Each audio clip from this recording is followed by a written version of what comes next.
Welcome to the CISSP Cyber Training Podcast, where we provide you the training and tools you need to pass the CISSP exam the first time. Hi, my name is Sean Gerber, and I'm your host for this action-packed, informative podcast.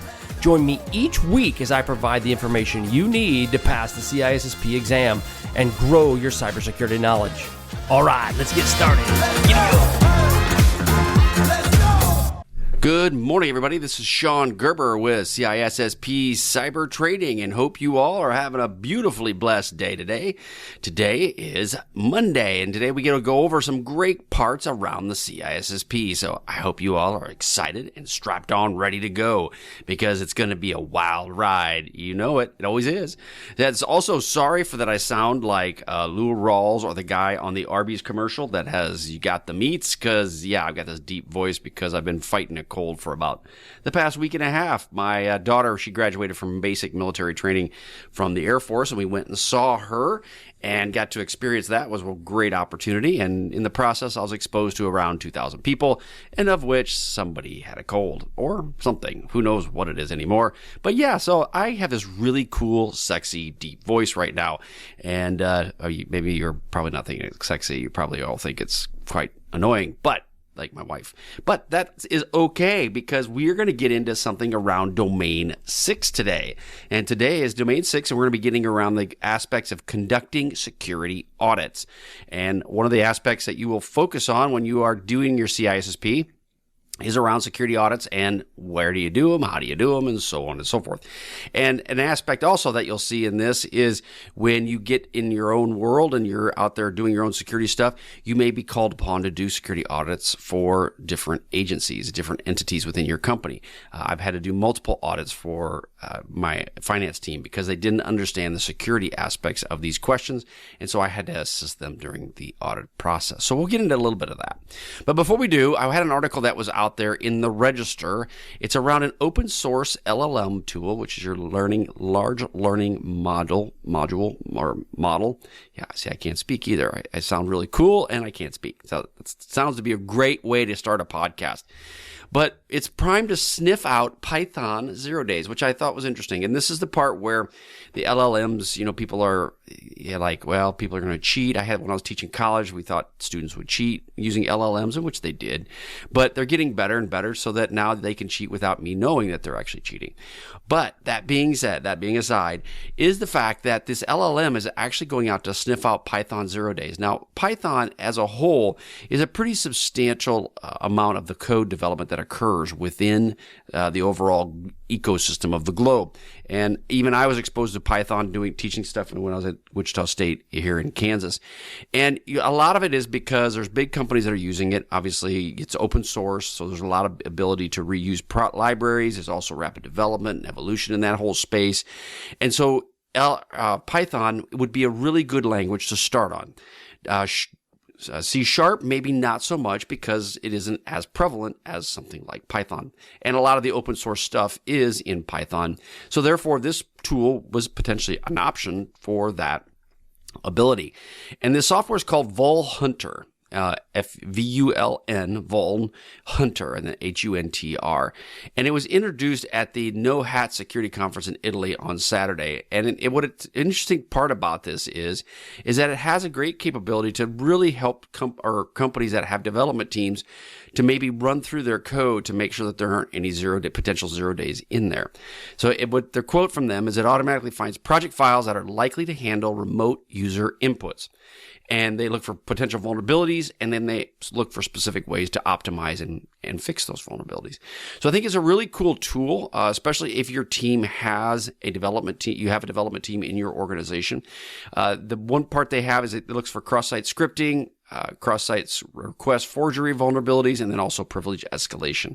So there's a lot of different tools it'll work with. And I'd say, honestly, if you had a situation where you worked a lot in Python and you didn't know how your development team was as it relates to security issues, this might be something to put out there just to see how it would work out potentially for you and your organization.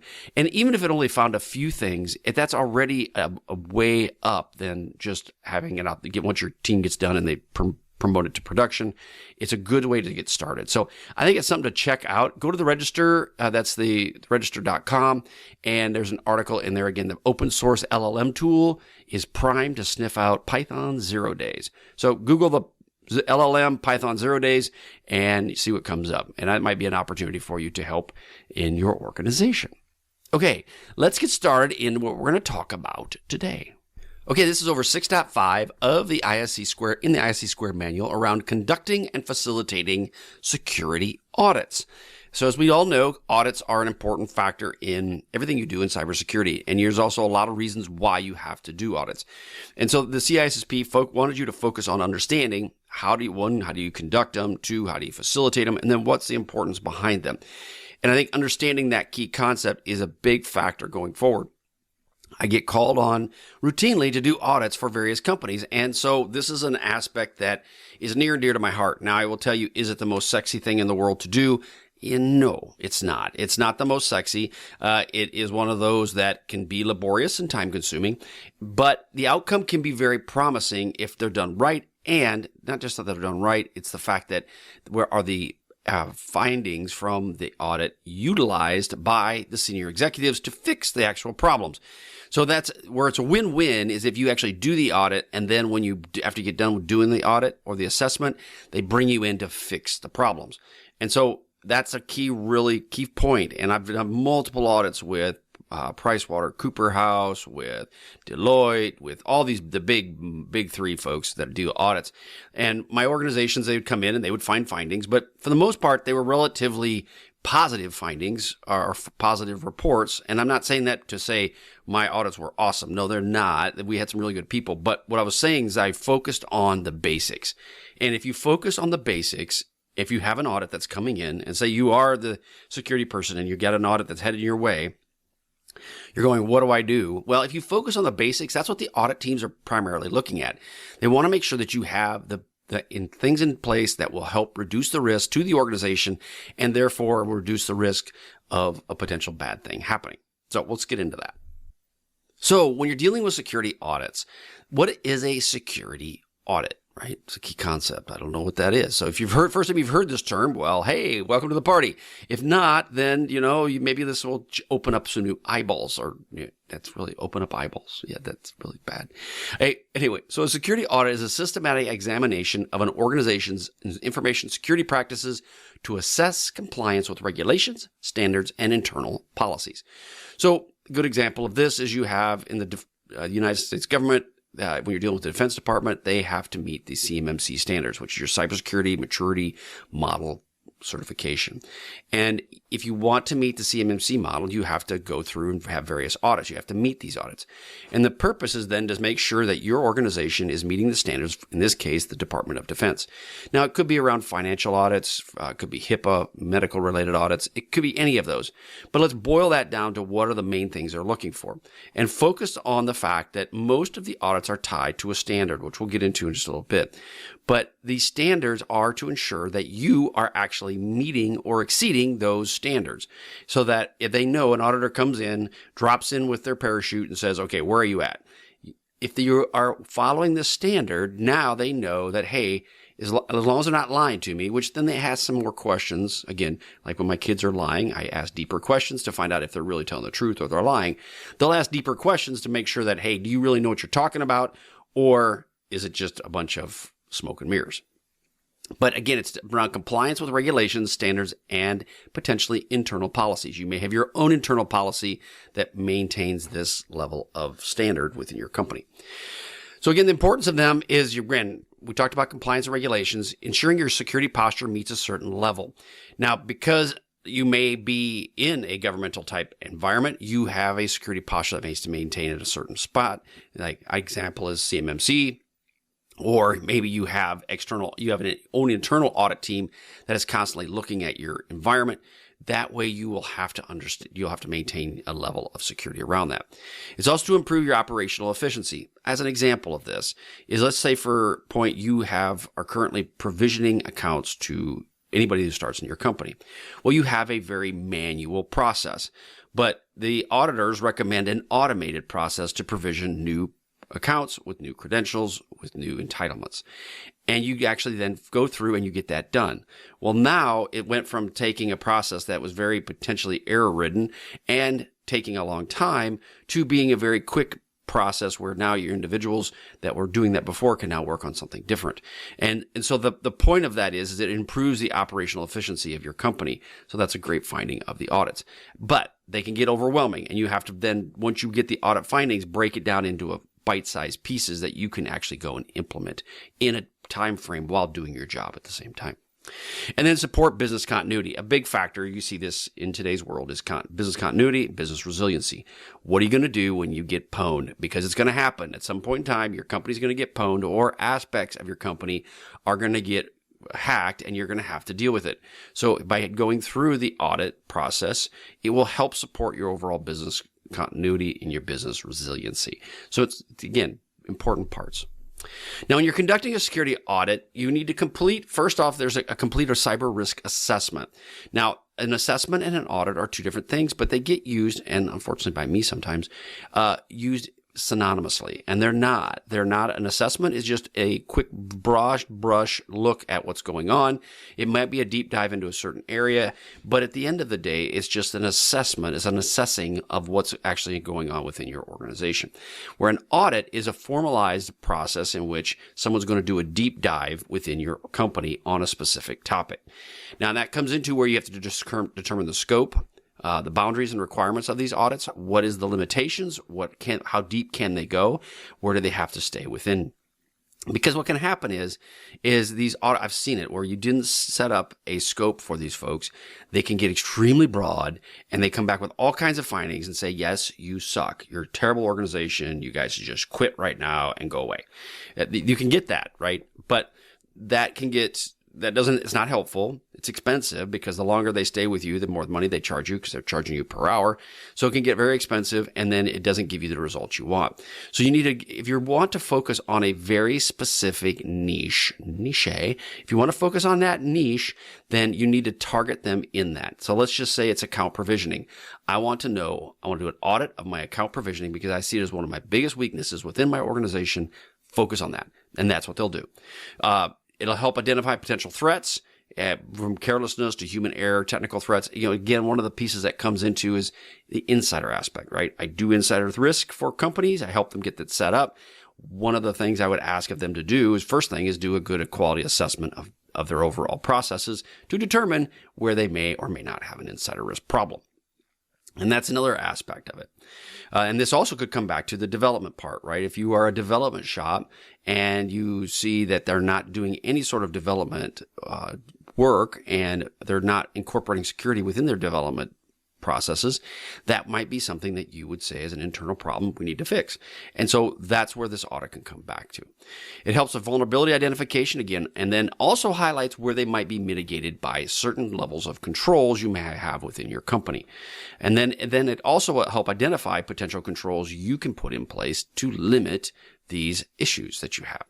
And the other thing around an audit that's important between an assessment. So an assessment, if I do it internally, I did it for a company and for maybe a part of my organization, what'll end up happening is that audit finding can okay, hey, that's awesome. You're great. Thank you. Move on to the next. But that's an assessment. When it comes onto an audit typically, not always, and we'll get into this in a minute, is external. And you may have an external party do an audit of you. If they do that, they'd have a piece of paper that says, okay, you just spent like $100,000 on this audit. I need you now to go do what it says and use it as the template to fix the problems you have within your company. So again, those are just areas to think about. So when you're looking also at an audit, you need to determine the severity. Assuming the vulnerability has been exploited within a company, what would happen, right? So this talked about the onboarding of new people. Say you didn't have a manual process, and say that was a vulnerability is exploited in your overall process in place. And now what happens? What could happen if you can no longer provision individuals? Now, a small organization, that might not be a big deal. Larger organization, that maybe you have a lot of contractors and now you can't bring contractors onto your company, that could be a really big deal. So it just comes into where you have to impact the severity of that. You need to determine your risk level, and this is based on the likelihood of this occurring, where how often will it happen within your company, and then what would be the potential impact if that were to occur. And then lastly is, what is your response to this piece of this? So they would check to see if something bad did happen within your organization. How would you respond? How would you deal with the highest risk items first? What would you focus on?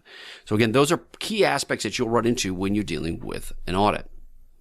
Now, an internal audit, we're going to break these into three different parts. So you got an internal, an external, and a third party. And the external and the third party we'll get into is a little squishy, but it'll make more sense as we get into it. So an internal audit, this is conducted by an organization's own security team or personnel. So again, you are part of that auditing team, and this can be in a cost-effective way to really get a good understanding of the internal processes within your company. And we would do internal audits within my own company. I would also then act as an external auditor to other companies that I worked with, but I was still internal to the company. That's the part where it's really kind of squishy. But when you're dealing with an internal audit, they are very effective. They can be. As long as, again, repeat, as long as you have senior leadership buy-in on what you're trying to accomplish. I've done audits and assessments internally, and they have been absolutely worthless. And all I've done is wasted a bunch of time and wasted a bunch of money, because you give them a product and the CEO is like, yeah, okay, thanks, have a nice day. The only reason I'm doing this is because checkbox done. But again, knowing that going into it, it's important for you as the person who's responsible doing this, and as a CISSP with your integrity, right? We got to have that. It's a key factor of being a CISSP, is that you provide them a great product so that if and when they make changes and they want to actually do something with it, it is there and available for them to do with it. Yeah, that was a really bad run-on sentence. But the point of it is that that's available for them if they ever want to do it. Also, here is the CYA part of this, because again, you need to provide them the best product you possibly can. You need to give them the great service. You need to make sure that it's there and with all the integrity you have to wear some of the highest risk to your company. But on the flip side, there's a little bit of CYA in the fact that if they get audited or something bad happens and they come back and say, you did not do this, you have a piece of paper saying, oh no, yes, I did. See, here it is. You didn't want to do anything about it. Also keep very good notes. Yeah, keep notes, because you never know. You could get pulled into something that you really don't want to be part of, and it's good to have notes to remember what you did, because I don't remember what I did yesterday, let alone 6 months to 2 years from here. So again, internal audits. Again, really good. One of the disadvantages, again, is, I didn't really mention this, was the potential for bias or lack of objectivity. It is true. You know where all the dead bodies are, and you can say, well, I know we're going to get to that dead body sometime. It's not stinking too bad just yet. We'll come to it later. That's a bit of a problem, right? You have to be very objective as much as you can, but it can happen with internal audits.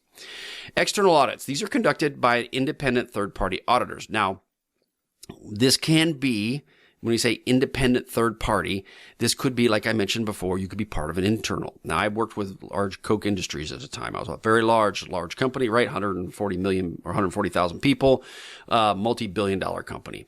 And working in security for Coke Industries, great opportunity, super opportunity, very good company. That being said, I worked on auditors. I was an auditor for some of the other Coke companies that and I'd come in as an independent assessor and look at what they had in place. And it did give me the ability to have more of an objective look at their environment. It also, I knew where some of the dead bodies were, so I wasn't as objective as I would be coming as a completely third-party auditor, but I was much more objective than just going in without having any knowledge at all. So it was a good trade-off. So that's where I can see you as an individual working to do an audit for somebody that's internal to your organization, to your overall company, but yet not working within your specific space of that company. So the advantages of it's objective, it's specialized expertise. Again, they pulled me in for a very specific reason, right? Insider risk is a big thing. They focused on that. That's where I would do that. Disadvantages, you have higher costs, potential for communication gaps. And that is true. When you're dealing with an external auditor, it will cost you.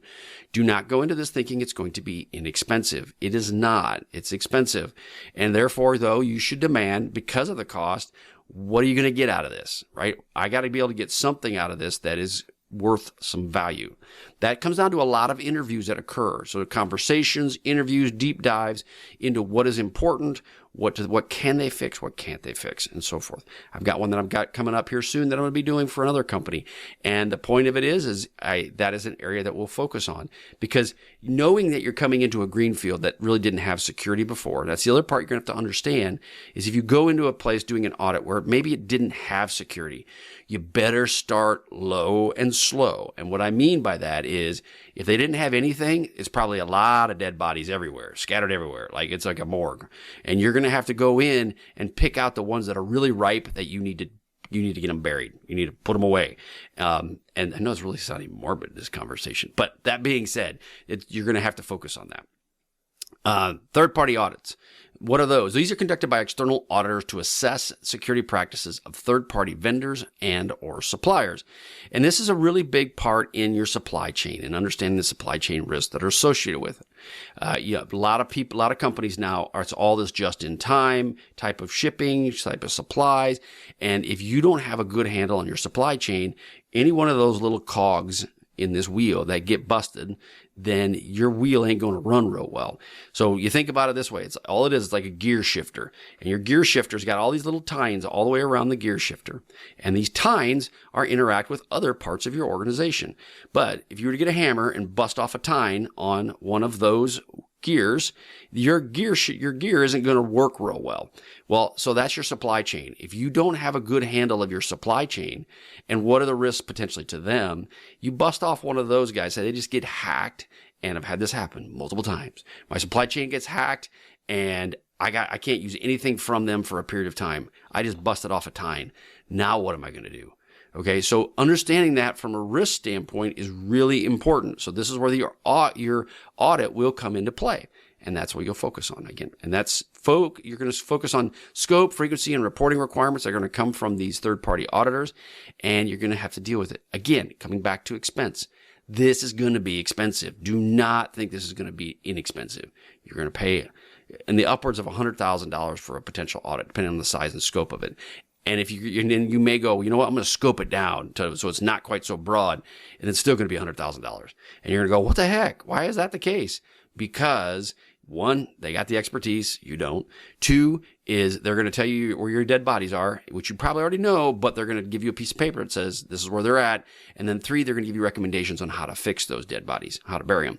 And then you're going to be up to you to go fix it. And it's really just, you're paying somebody money to tell you where your problems are at, which you already know, in a formalized manner. And you're like, well, this is kind of counterintuitive. And it is, but sometimes you got to do that to be able to move forward. Because with that piece of paper, you as an individual can then go to the senior leadership and saying, okay, I need to fix these things. I need to hire 5 contractors tomorrow to fix these problems. Whereas if you just say, I need 5 contractors, and they're going to go, what for? Well, because I got all kinds of dead bodies. And they're going to go, well, you figure that out. I pay you good money. You go figure that out. So that's another reason why you got to have these audits done. You all are probably going on to audit crazy and thinking this is absolutely nuts. I get it. Totally get it. Audit criteria and scope. Regulatory compliance, obviously big factor. PCI DSS, your payment card industry, data security standards, NIST, cybersecurity frameworks, all these different pieces that are compliance that you may be required to follow. You may be required to follow the frameworks. You may be required because of PCI DSS to do an audit. There's standards and frameworks, as we talked about. There's ISO 27001, there's COBIT, there's different types that are out there that you may want to follow. I would highly recommend that if you're going to do an audit, pick one. Okay, it could be the cybersecurity framework, doesn't matter. Unless you have a requirement to do ISO, I would pick the cybersecurity framework if you're here in the United States. If you're somewhere else, another country, you have a framework that they may have that you use. If they want you to use that, use that. It doesn't really matter, but pick a framework. And I'm picking on the cybersecurity framework because it's relatively broad. It does get very narrow, but it isn't industry specific per se. You want to have internal policies and procedures that's what has been defined, what has been created. And that will help determine which ones you have.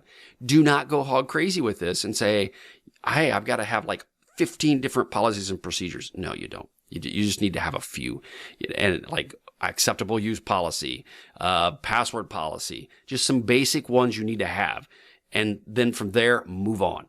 because what can happen is you can drown yourself in policies and nobody even reads them anyway. So there's no reason for it. Risk assessments, assess the organization's risk management, identify potential vulnerabilities within your organization.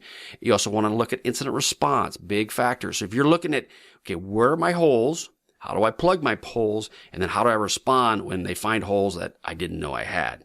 Okay, that's breaking it down. That's boiling it down. If you do those three things, realistically, if you do an audit that can break it into those three things and at a base level, money, baby, money. You're making money, you're saving money, your people are happy with you. So that's what I would focus on. Security controls, assess and implement the effectiveness of your security controls. This means access controls, encryption, network security, you name it, all of those things. That's where you'll want to understand the security controls that you have within your company. Being said, don't go hog crazy wild on security controls. So you can tell I'm from the Midwest because I bring in a lot of farm animals into my conversations. But no, you don't want to go nuts with these security controls, because the fact of the matter is that you will overwhelm people with, well, I need to make sure that I have a 36 character password. I'm like, don't do it. Please don't. Do something simple, right? 12 to 18 characters, right? But even then, make sure you give them the tools like a password manager to maintain those passwords, because you're going to give them 12 characters and they're going to go, I can't remember 12 characters. And what are they going to do? They're going to go post-it note, or they're going to go copy, paste. And you're going to have the same problem you had before. So you're going to have to educate them on the different types of security mechanisms you're going to put in place to help them make their lives easier. So an internal audit. We exercise and determine the trained cybersecurity resources you may have within your company. Do you have them? Okay. How are they trained? How are they responding to situations?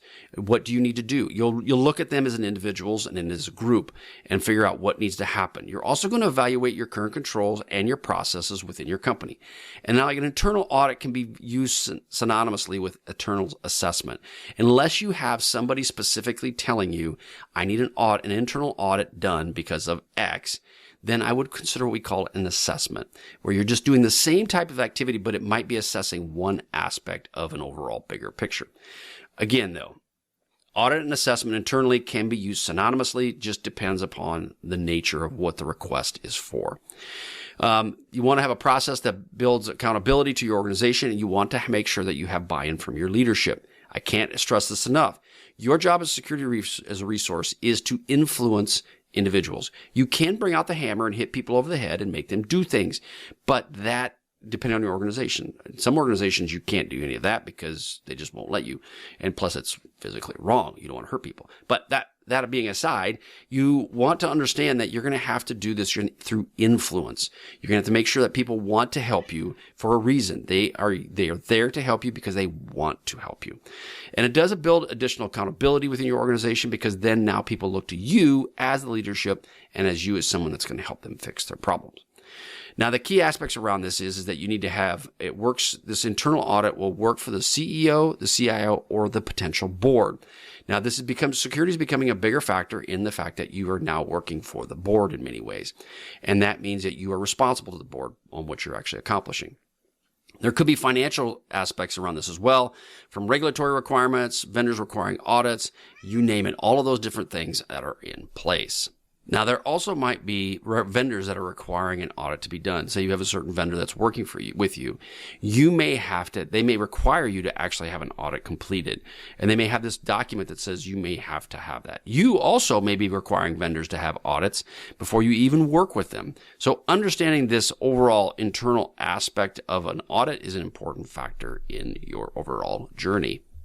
So some other aspects around an internal audit would be they're planned annually, sometimes if practical. I've had to do these.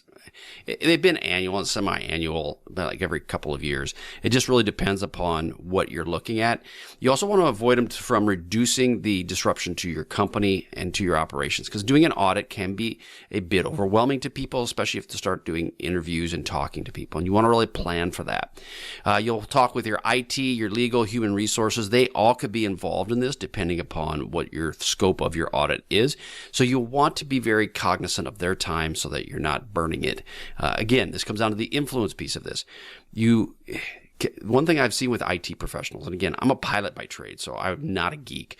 And I'd say some geeks would probably look at that and turn their nose up at me and go, you're not as smart as me. And they're right. I'm definitely not as smart as them, for sure. But there's one thing I do have sometimes is people skills, which sometimes they don't. And so therefore, if you want to be in a security position, you want to make sure that you have an ability to influence people. And that comes down to people skills. And that means when you're cognizant of people's time and asking them what works best for them, knowing that you have to get your project done, but they also have to get their projects done. And therefore, if you understand that and you work with them on this, you can go a long way in helping build a relationship with them. See, there's a nugget right there, big guy and gals. Well, not big gals, but yeah, gals. Yeah, because I'd probably get sued for saying that. But there's a nugget there. Influence people. Influence people is done by thinking about other people besides yourself. Now, the scope will determine your duration, system facility, and your group locations as well. So important to understand the different scope and to express that to the people you're working with. Now, one thing you want to understand, this is actually a really good bullet here that I should have brought up to the top instead of at that bottom, but the right to audit clause. So if you have contractual agreements with a third party, say someone in your supply chain, and they are working with you, you could put in there the right to audit clause. And I've done this with various companies to say, hey, at any point in time, I have the right to audit you no more than once a year. And it's worked great because when I've had issues with some companies, I will pull this out and say, hey, let's do an audit. Yay, let's have fun. And they grumble at me, but it works well because then you kind of catch them off guard. So something to consider when you're trying to build out your program. Again, though, I would be very cautious with that. Make sure your legal team obviously is involved. Don't you just start adding clauses to contracts because that will get you into trouble. Again, influencing people, you know your job, they know theirs, but help them to help you. Responsibilities, risk assessments, internal controls, and compliance, vulnerability assessments, incident response, third-party management. Wow, that's a lot there. Bottom line is your responsibilities with an internal audit can deal with risk assessments. You're doing all of those within your company. They also deal with the helping with the internal controls for your organization. You will deal closely with your compliance team, whether it's your governmental compliance or it's your actual internal compliance. You may have one and the same. It may be different entities, but you'll work with them all. Vulnerability assessments, a lot of times the internal assessment will be part of a vulnerability assessment that's done. I would tell you the biggest nugget out of here, or actually there's two big nuggets really. I mean, they're all big, but there's really the two ones is incident response and third-party risk management. If you get those right, okay, if you get IR and business resiliency right, and you get third-party risk management right, and I don't mean it's got to be perfect. I just mean you have an understanding and it's got something in place. That's money, baby, because that will save you. When things go sideways, which they will, and you have a good plan for those, you are going to be saving your company money with that. Now, external audits, what are these? These are usually a broader scope. We talked about a little bit already, is that they can be done by a party outside of your organization is being audited. Again, it can be from a third party that you bring in specifically, or it could be you doing it to another organization. And this includes internal audits as well. So this can be conducted by your own employees, or it can be conducted by independent auditors. It just really depends upon the amount of money and the scope in which you want to accomplish this. This will be more objective. Again, it's kind of that middle road between internal and a fully dedicated third party, but it will give you some level of objectivity into your organization. So consider this. I would consider this if you have to have an external audit before you go out and spend the money on PwC or Deloitte. Maybe do this as a primer before you bring in the PwC. So if you have to have PwC come in, one of these big, high expensive third party auditors, what I would recommend is doing this prior to that, because it will get everybody kind of prepped to what to expect. If you just bring in a third party and they have never really dealt with that before, you're going to run into some challenges. Your leadership's going to go, what in the heck is going on? And you're going to go, I don't know. And they're going to go, you're fired. And you're going to go, okay, thank you. You want to avoid that. So definitely, your wife or your husband would really like you to avoid that. Your family would like that. They want you to be making money so that they can live. Okay, third parties. What is third parties? Okay, these are the external parties that provide independent assurance. Outside auditors, specifically from external entities, are highly sought out as subject matter experts. I will tell you that many of the PwCs and Deloittes, they do have SMEs, but let's keep this in context. They bring these guys directly out of college. They give them something to do, and they go dig deep into your organization. Now, they're not saying they're not smart. They are very smart in what they do, and they are very knowledgeable in those certain criteria areas. But again, if you really wanted a no kidding deep end SME, you can't probably afford them, because Deloittes and PwCs can't afford them. But that being said, they're going to come in with a different perspective, which is going to be extremely valuable to you with your organization. A lot of times these will come on behalf of government or agencies. They'll send a third party in their place because they don't have the people or the expertise to do it. But ultimate goal of an external auditor is to provide a good assessment of your organization and fix the challenges and give you some recommendations on how to fix them. But again, they're not affiliated with your organization. They do emphasize their whole aspects on independence and being independent. And they are very common in regulations. Again, they're often mandated by regulations or industry standards to ensure that they have compliance and accountability on all the different audit programs. If you hear a cat in the background, I have tried everything in my power to get her to leave me alone, but she will not. So I apologize if you hear her. Sorry, she just won't leave me alone. I try to get rid of the dumb thing. That being said, we are moving on. That's all we have for today. I hope you all have a great day. Again, go to CISSP Cyber Training, get my program, get the stuff that's there. I've got some, it's always adding and getting better content in it. Again, all the proceeds that go from CISSP Cyber Training go to our nonprofit for adoptive children and their families. We done, again, I don't take any money from this. It's all going to charity just because I'm blessed. I don't need, I don't say I don't need money. Of course I need money, but I don't need money to make my pockets any deeper or bigger or whatever that is. That all can go to people that need it way more than me. And we feel that the need of families who are trying to adopt children, they need an extra help. And so this is going to the nonprofit that is stood up, or is going to be stood up, and for that specifically. So we're pretty excited about that. That should be done here in December. And we're just hoping that everything's going to go well with that. But yeah, as a bit of a tangent. Anyway, have a wonderful day. Again, go to CISSP Cyber Training. Give me a thumbs up on iTunes, YouTube, all those wonderful places I've got out there. Again, if you do that, that helps the exposure and helps more people know about CISSP Cyber Training. Thanks again. Have a wonderful day, and we will catch you on the flip side. See ya. Hey, thanks again for listening today. It's been my pleasure to prep you for the CISSP exam. Are you interested, though, in some free CISSP exam questions? Head on over to freecisspquestions.com and sign up to join my email list, and you'll receive access for 60 free CISSP questions each and every month for the next 6 months. That's a total of 360 questions just for signing up with CISSP Cyber Training.